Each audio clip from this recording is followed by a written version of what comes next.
आज हम बात करेंगे इंस्टाग्राम एल्गोरिदम की। एल्गोरिदम क्या होता है? एल्गोरिदम एक कंप्यूटर के अंदर एक ऐसा कोड होता है जो डिक्टेट करता है कि आपके फ़ोन पे यानी आपके इंस्टाग्राम पे आपकी फीड में कौन कौन सी पोस्ट्स नज़र आएंगी। अगर आप 1000 लोगों को फॉलो कर रहे हैं तो अगर 1000 लोग एक ही टाइम पे पोस्ट कर रहे हैं तो आपको क्या लगता है आपको सारी हज़ारों की चीज़ें नज़र आएंगी? कुछ चीज़ें ऊपर होंगी, कुछ चीज़ें नीचे होंगी, सारी तो आपको नज़र नहीं आएंगी। और उसकी क्या वजह? उसकी वजह यह है कि पीछे एक एल्गोरिदम है, एक कोड होता है जो डिक्टेट करता है कि आपको क्या नज़र आएगा। अच्छा, 2016 तक तो बड़ा वो था, बस एक ये क्रोनोलॉजिकल फीड थी, यानी अगर आप 4 बजे बैठे हैं तो 4 बजे के हिसाब से जिसने डाला है आपको लेटेस्ट लोगों की पोस्ट नजर आएंगी। लेकिन अब ऐसे नहीं होता, अब डिफरेंट तरह के एल्गोरिदम फॉलो होता है जिसकी वजह से आपकी फीड पे बहुत सारी मुख्तलिफ चीज़ें नज़र आती हैं। अब इस एल्गोरिदम को अंडरस्टैंड करना इसलिए ज़रूरी है क्योंकि जब आपको एल्गोरिदम का पता होगा तभी आपको पता चलेगा कि आपको अपना कंटेंट किस वक्त कैसा बनाना चाहिए, कब डालना चाहिए। क्योंकि आपको पता है, आपने कोशिश ये करनी है कि आपका कंटेंट पीस जब कोई अपना इंस्टाग्राम खोले तो उनके होम पेज पे आपका पोस्ट आए। ठीक है, कुछ चीज़ें आपके कंट्रोल में होती हैं, कुछ चीज़ें आपके कंट्रोल में नहीं होती। अब मैं आपको बताती हूँ कि इंस्टाग्राम की एल्गोरिदम क्या है।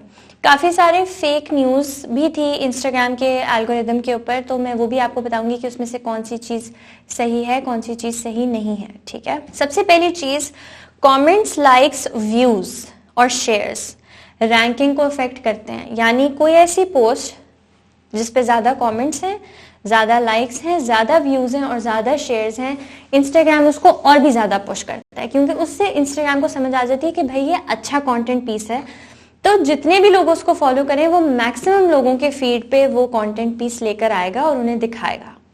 ठीक है, इसलिए आपको कोशिश करनी चाहिए कि आप अपना कंटेंट ऐसा बनाएं जिसको लोग ज़्यादा लाइक करें, जिस पे लोग ज़्यादा कमेंट करें। यानी आप अपने कैप्शंस में एंड में कोई सवाल डाल दें ताकि लोग उसका जवाब दें और कमेंट करें, तो मोस्ट लाइकली वो उसकी एंगेजमेंट बढ़ जाएगी। उसकी एंगेजमेंट बढ़ जाएगी तो वो लोगों की फीड्स के ऊपर ज़्यादा आएगा। हैशटैग्स इस्तेमाल कर सकते हैं। अच्छा, अब हैशटैग्स क्या होते हैं?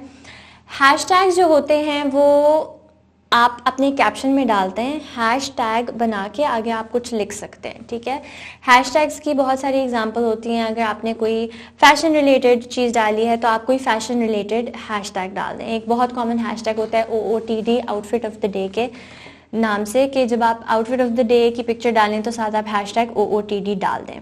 हैशटैग्स की रियल पावर या रियल डिस्कवरी इसमें लाई करती है कि आप स्पेसिफिक हैशटैग यूज़ करें। अगर आप ऐसे हैशटैग्स यूज़ करेंगे जो सभी लोग यूज़ कर रहे हैं तो आपकी पोस्ट तो उन हैशटैग्स में लॉस्ट हो जाएगी। इसलिए आपको हैशटैग जितना स्पेसिफिक यूज़ करेंगे उतना अच्छा होगा। जैसे आप OOTD फॉर पाकिस्तान इस्तेमाल करें क्योंकि उस पर रिलेटिवली कम लोग होंगे और ये ज़्यादा स्पेसिफिक है। एक और चीज़ जिससे आपकी पोस्ट फीड पे आने का चांस ज़्यादा है वो ये है कि आप अपने फॉलोअर्स से इंटरेक्ट करें।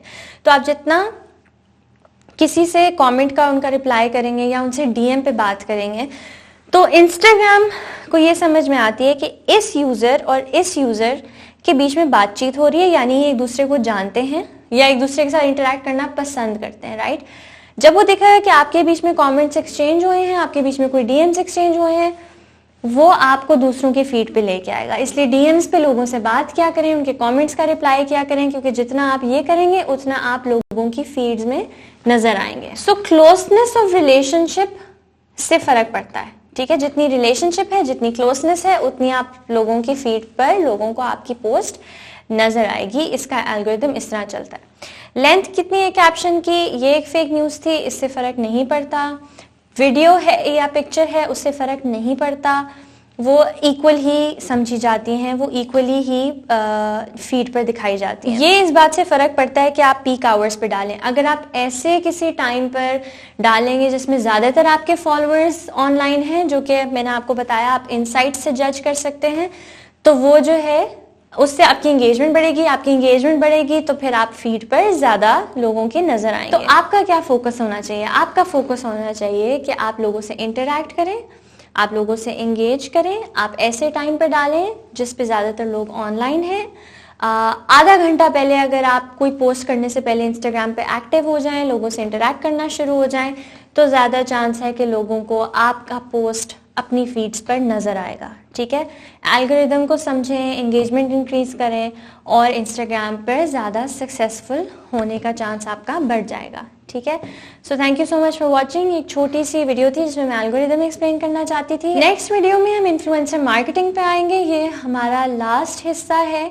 इसके अंदर 3-4 वीडियोस मैं बनाऊंगी जिससे आपको समझ में आएगी कि इसको प्रोफेशनली इसके ऊपर काम कैसे करते हैं, ब्रांड्स के साथ कैसे काम करते हैं और इन्फ्लुएंसर मार्केटिंग कैसे करते हैं।